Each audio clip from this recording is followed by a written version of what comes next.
Top quality और consistent performance के लिए सिर्फ सिल्वर पंप। टॉप क्वालिटी और कंसिस्टेंट परफॉर्मेंस के लिए सिर्फ सिल्वर पंप, नाम याद रखना। सोमवारी नागपुरात घडलेल्या हिंसाचारानंतर काल 11 पैकी 9 ठिकाणची संचारबंदी नागपूर पोलीस आयुक्त डॉक्टर रवींद्र सिंघल यांनी शिथिल केलेली आहे। परंतु परिमंडल 3 मधील पोलीस स्टेशन कोतवाली तहसील आणि गणेशपेठचा हा भाग आपण बघू शकतो, ज्या भागामध्ये मुख्यतः ही दंगल जी आहे ती लागली होती। चिटणीस पार्क परिसर, महाल परिसर, हंसापुरी या भागात मात्र अजूनही संचारबंदी कायम आहे आणि ह्या संचारबंदीचा आजचा या भागातला 5वा दिवस आहे। या 3 पोलीस स्टेशन हद्दीतील म्हणजे तहसील, गणेशपेठ आणि कोतवाली पोलीस स्टेशन हद्दीतील सर्व शाळा, दुकानं, मार्केट, परिवहनाचे साधनं बंद करण्यात आलेले आहेत। इतर भागामध्ये मात्र काहीशी शिथिलता देण्यात आलेली आहे। आपण हे दृश्य या ठिकाणी बघू शकतो।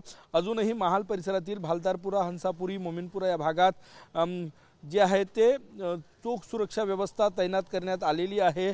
तर इतर भागात मात्र कालपासून नंदनवन पोलीस स्टेशनची हद्द असो किंवा कपिल नगरचा भाग असो, त्या भागात संपूर्णतः शिथिलता जी आहे ती देण्यात आलेली आहे। तर शांतीनगर, पाचपावली, लकडगंज, सक्करदरा, इमामवाडा या भागात काहीसा दिलासा जो आहे तो देण्यात आलेला आहे। 2 तास रोज लोकांच्या व्यवहारासाठी, लोकांना बाहेर पडण्यासाठी शिथिलता देण्यात आलेली आहे। आपण हे दृश्य या ठिकाणी बघू शकतो। चिटणीस पार्क परिसरातले हे दृश्य आहे, ज्या भागात मुख्यतः दंगल सुरू झाली त्या भागामध्ये आजचा 5वा दिवस आहे की संचारबंदी कायम आहे। अजूनही या भागामध्ये चोख सुरक्षा व्यवस्था जी आहे ती तैनात करण्यात आलेली आहे।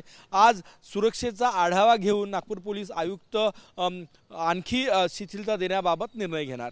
कॅमेरामॅन सचिन सयामसह गजानन उमाटे, TV9 मराठी, नागपूर।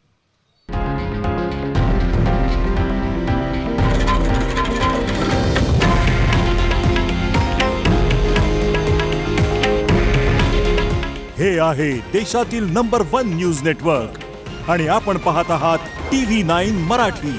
काळजी तुमची, हित महाराष्ट्राचं।